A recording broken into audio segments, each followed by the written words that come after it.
Kini kita mentah ngintip saja be mentah ki perlakuan kini kita ki kawam pelang mentah ka beri berkentai arjar arsutan lifestyle kar ngintip hin kawam pelang bae saya ngatrai ki perlakuan kesultanan hin mar kawam pelang ulong bae baik kat kini kisah mentah tayo tiste karu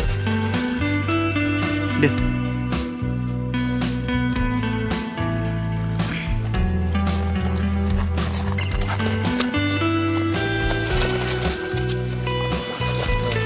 Kabang pelang bun gi bahe hem tatayo ta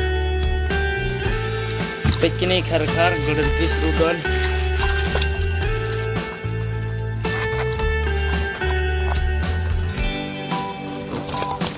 tu khar ma perlak rawan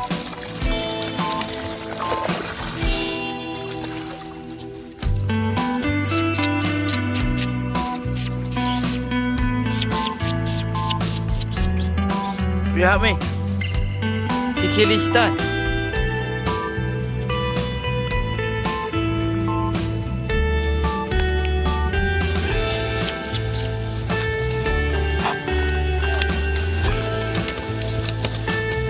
Coba pelang berhead perlu kawan.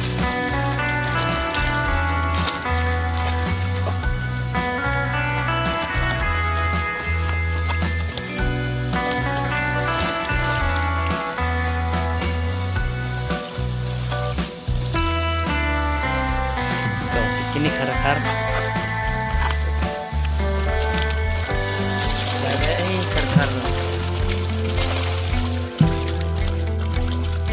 ini kita borok kidon sispa arpo kilo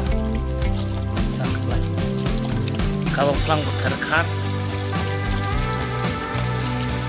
dan fikoi bit banyak pesacing bamsan kedok kemdat syuk